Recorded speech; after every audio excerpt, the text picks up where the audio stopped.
Total death, যেটা সবচেয়ে panic, বিশেষ করে আমি ডেথের ব্যাপারে একটু ডিটেলস আপনাদেরকে বলবো, যেটা হলো আমাদের এখন অব্দি, আজকে তো মিডিয়া বুলেটিন বেরোয়নি, এখন অব্দি 154 ডেথ হয়েছে। ফ্যাটালিটি রেট যদি দেখি 2021-এ আমাদের ফ্যাটালিটি রেট হলো 0.74%, আর রিকভারিটি রেট যদি আমরা 2021-এ দেখি সেটা 68.80%। নেক্সট লেট। আমি আপনাদেরকে যেটা বললাম যে আমাদের যে কোনো পলিসি মেকিং হোক বা যে কোনো ধরনের ডিসিশন হোক বা যে কোনো ট্রেন্ড হোক, আমরা যদি বুঝতে চাই আমাদের কিন্তু 7 ডেজের অ্যাটলিস্ট একটা পিরিয়ড নিতে হয়। সেটার উপরে কিন্তু ভিত্তি করে সেটা আমরা কিন্তু পরবর্তী পরিকল্পনা কি হবে, পরবর্তী স্টেপস কি হবে সেটা আমরা চিন্তা করি। যদি আমি লাস্ট 1 উইকের দেখি, লাস্ট 1 উইকের দেখুন আমরা কিন্তু পজিটিভিটি রেট 5.76%, সরি 4.76%। এটা ডেফিনেটলি আমাদের জন্য একটু ভালো পজিশনে বলতে পারুন, কারণ কেন, ভারত সরকার হোক WHO হোক, ওরা সবসময় বলেছে যে আমাদের পজিটিভিটি রেট শুধু আমাদের রাজ্য না, সবখানে পজিটিভিটি রেট 5%-এর নিচে রাখতে হবে। তো আমাদের রাজ্যে পজিটিভিটি রেট 5%-এর নিচে আছে, সেটা আমাদের জন্য অনেকটা ভালো পজিশন। ওয়ারেস বিশেষ করে সবাই জানেন যে আমাদের পশ্চিম জেলায় বিশেষ করে মিউনিসিপ্যালিটি এলাকা বেশি মানে পজিটিভ কেসেসের সংখ্যা পাওয়া গেছে। ওয়েস্ট ডিস্ট্রিক্টের পজিটিভিটি রেট যদি দেখি, ওয়েস্ট ডিস্ট্রিক্টের পজিটিভিটি রেট 10%-এর থেকে একটু বেশি, এবং মিউনিসিপ্যালিটির পজিটিভিটি রেট যদি আমরা দেখি অ্যারাউন্ড, যেখানে 22% 23% ছিল সেটা কমে কিন্তু এখন 14 থেকে 16%-এর মধ্যে রেঞ্জে এটা কিন্তু মুভমেন্ট করছে। যদি এই ট্রেন্ড থাকে তবে আশা করা যাচ্ছে আগামী 15 দিনের মধ্যে আমরা হয়তো একটা ভালো রেজাল্ট পাওয়ার সম্ভাবনা পেতে পারি মিউনিসিপ্যালিটির মধ্যে, যেটা মানুষের মধ্যে একটা প্যানিক ছিল। Next slide. মিডিয়াতে বিভিন্ন জায়গায় দেখা যাচ্ছে বিভিন্নভাবে এখনো যদি দেখি আমাদের 154 ডেথ হয়েছে, তার মধ্যে পুরুষ সংখ্যা হলো 105 জন, মহিলা হচ্ছে 49 জন। যেটা ডেথ হচ্ছে তার মধ্যে কিন্তু ম্যাক্সিমাম ডেথে কিন্তু উইথ কমরবিডিটি, যাদের মধ্যে আগে থেকে কোনো ডিজিজ দ্বারা আক্রান্ত আছেন ওদের মধ্যে ডেথটা বেশি, 83 জন কিন্তু উইথ কমরবিডিটি, আর উইদাউট কমরবিডিটি 71। ইনস্টিটিউশন ডেথ হয়েছে 142, এর মধ্যে ইনস্টিটিউশন ডেথ 142, হোম আইসোলেশনের ডেথ হয়েছে 12 জন।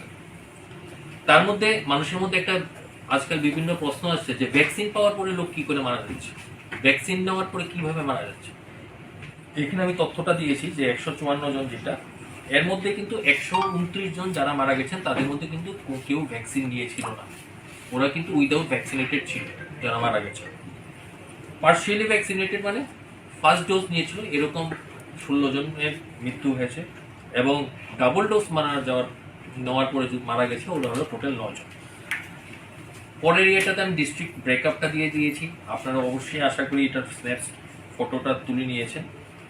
আরেকটা যেটা আমি হাইলাইট করতে চাই রিগার্ডিং দ্য এজ, বিভিন্ন জায়গায় আজকাল মানে মৃত্যু হচ্ছে, সেটা দেখুন 10 বছরের নিচে কিন্তু একজনের ডেথ হয়েছে, 10 থেকে 20-এর মধ্যে একজনের হয়েছে, 20 থেকে 30 7 জনের হয়েছে, 30 থেকে 40 19 জনের হয়েছে, 40 থেকে 50 18 জনের হয়েছে, 50 থেকে 60 29 জনের হয়েছে, 60 থেকে 70 35 জনের হয়েছে, 70 থেকে 80 28 জনের হয়েছে, এবং মোর দেন 80 16 জনের হয়েছে। তো সেটা হলো আমার এজ ব্রেকআপ। এবং এজ ব্রেকআপে যদি আমরা দেখি মেজরিটি ডেথ কিন্তু আমাদের যা ডেথ হয়েছে তার মধ্যে কিন্তু প্রায় 65 to 70% মোর দেন 50 ইয়ার্সের ডেথ, সেটা একটা তথ্য। আর নিচে দেখুন একটা টেবিল দিয়েছি যে আমাদের যে ইনস্টিটিউশনের ডেথ হয়েছে, ইনস্টিটিউশনে আমাদের 142টা ডেথ হয়েছে, তার মধ্যে within 24 hour 43, within 48 hours 26, within 72 hours 30, এবং বিয়ন্ড 72 আওয়ার্স 60, যেটা আমাদের কাছে ডাটা এসছে। Next slide. ইনস্টিটিউটে আছে তার মধ্যে কতজনের অক্সিজেন লাগছে, কতজন অক্সিজেন ছাড়া আছে, এবং কতজন আইসিইউতে আছে। আমরা যদি দেখি আমাদের একটা জিনিস ভালো ত্রিপুরা রাজ্যের জন্য, যে আজকের দিনে কিন্তু কোনো পেশেন্ট আমাদের কাছে রিপোর্টেড নাই, কোনো পেশেন্ট কিন্তু কোনো ভেন্টিলেটরে নেই। তো ইটস এ, আমি বলবো ভগবান করুক এরকম পরিস্থিতি কারোর জন্য না আসে। তো এটা হলো একটা মানে ইনফরমেশন যেটা আমি আপনাদের কাছে শেয়ার করলাম। Next line.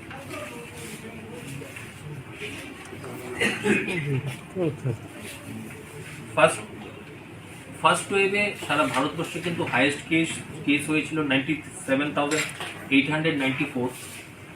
গতবার ত্রিপুরাতে হাইয়েস্ট কেস হয়েছিল 691। সেকেন্ড ওয়েভের সঙ্গে সেই কেস বেড়ে সেরে 4,14,280 জন আক্রান্ত হয়েছেন সারা ভারতবর্ষে একদিনে হাইয়েস্ট। ত্রিপুরার যে হাইয়েস্ট সেকেন্ড ওয়েভে হয়েছে 879। তো যদি আমি দুইটা বছরের ফার্স্ট ওয়েভ এবং সেকেন্ড ওয়েভের মধ্যে যদি পিকের ডিফারেন্সটা দেখি, ভারতবর্ষে কিন্তু ফার্স্ট ওয়েভ থেকে সেকেন্ড ওয়েভে প্রায় 3,16,000 মতন কেস বেশি এসছে, ওয়ারেস ত্রিপুরাতে এসছে 188। পার্সেন্টেজ অফ ইনক্রিজ এখানে দেওয়া হয়েছে 323%। অ্যাভারেজ ভারতে বেড়েছে, ওয়ারেস ত্রিপুরাতে 27.2% বেড়েছে। তো এটা আমাদের যে গতবারের তুলনায় কেসেসের সংখ্যা বেশি, যে শুধু ত্রিপুরার যে বেশি আসছে বা এরকম কিছু না। সারা ভারতবর্ষের প্রত্যেকটি রাজ্যে ফার্স্ট ওয়েভ থেকে সেকেন্ড ওয়েভ আক্রান্ত বেশি হয়েছে। তো সেটা অ্যাট পার ন্যাশনাল লেভেলে যা আছে, অন্য রাজ্যেও যা আছে, ত্রিপুরা রাজ্যেও সেম। এটার ব্যতিক্রম নাই যে ত্রিপুরা রাজ্যে এক্সট্রাভাবে কোনো কেসেস বেড়েছে। কারণ সচরাচর প্রেস কনফারেন্সে ডাইরেক্ট আমাদের বক্তব্য আমরা যা বা আমাদের যারা বলে থাকেন ওরা সবাই মুখে কথা বলে সবাইকে সম্বোধন করে দেয়, কিন্তু আমরা এই প্রেস কনফারেন্সটা একটু অন্যভাবে করতে চেয়েছি আমরা দপ্তর থেকে। কারণ আপনাদের মাধ্যমে সারা ত্রিপুরা রাজ্যের মানুষ যেমন বুঝতে পারে যে কোভিড যে সিচুয়েশন সেটা কি আছে, কি পরিস্থিতি আছে, আমরা এখন কি প্ল্যাটফর্মে দাঁড়িয়ে আছি, আগামী দিন আমাদের কি মধ্যে কি হবে, সেটা বোঝানোর জন্য এই প্রেস কনফারেন্স। আজকে আমাদের এই প্রেস কনফারেন্সে আমাদের মধ্যে উপস্থিত আছেন doctor Shyamal Roy, HOD department of medicine AGMC, doctor Tapan Majumdar, HOD department of microbiology AGMC, doctor Sanjib Debbarma, medical superintendent AGMC and renowned paediatrician of the state, এবং doctor Shankar Chakraborty, deputy MS AGMC, যিনি কোভিড ম্যানেজমেন্টের হসপিটালের ইনচার্জও এবং পুরা পরিস্থিতি জীবীর উনি নিয়ন্ত্রণ করার জন্য যা যা করণীয় উনি করছেন। আপনারা সবাই জানেন যে বিগত কয়েকদিন ধরে, বিশেষ করে বিগত 5 থেকে 7 দিন ধরে আমাদের ত্রিপুরা রাজ্যে যেটা মানুষের মধ্যে বিশেষ করে প্যানিক যেটা সৃষ্টি হয়েছে সেটা হলো রিগার্ডিং ডেথের পরিসংখ্যান অনেকটাই ডেফিনেটলি বেড়েছে বিগত দিনের তুলনায়, সেটা আপনারা সবাই জানেন, প্রত্যেকটি মানুষ জানেন। কিন্তু ডেথগুলি কেন হচ্ছে, কি কারণে হচ্ছে, পেশেন্ট কিভাবে আসছে বা পেশেন্ট কি পরিস্থিতিতে ট্রিটমেন্ট পাচ্ছে, সেইগুলি একটু বিস্তৃত আপনাদের কাছে একটু তুলে ধরবো আজকে। কারণ আপনাদের মাধ্যমে ত্রিপুরা রাজ্যের মানুষও জানা দরকার যে পরিস্থিতিটা অ্যাকচুয়ালি কি এবং কি কারণে ডেথ হচ্ছে, এবং আমরা তারপরে কি কি স্টেপস নিচ্ছি। যে আমরা যে যদি ডক্টর বলে থাকে যে 100% আমরা সবগুলি পেশেন্টকে ঠিক করে দেব, সেটাও না। কিছু কিছু আমরা প্রত্যেক দিন একটা ডেথ হলে পরে এজিএমসিতে হোক বা যেখানেই হোক ডেথ অডিট করা হয়। আমাদের যারা সিনিয়র ফ্যাকাল্টিজ আছেন বা ওরা আছে, প্রত্যেকটি ডেথকে অ্যানালাইসিস করে তার রেকটিফিকেশন করার চেষ্টা করে যে পরবর্তী সময় যেন কোনো পেশেন্ট ওইসব কারণে যেমন ডেথ না হয়, সেটার জন্য কিন্তু রিপিটেড ডেথ অ্যানালাইসিস হয়। তো আমাদের যারা সিনিয়র স্যাররা আছেন, দাদারা আছেন, ওরা বিস্তৃত আপনাদেরকে তুলে ধরবেন। আমি জাস্ট আপনাদেরকে পরিসংখ্যানটা বলে দিচ্ছি যে ত্রিপুরার যে পরিস্থিতিটা কি এবং আমাদের কি হচ্ছে। আমি সবাইকে রিকোয়েস্ট করবো প্রেজেন্টেশনটা মনোযোগ দিয়ে একটু দেখার।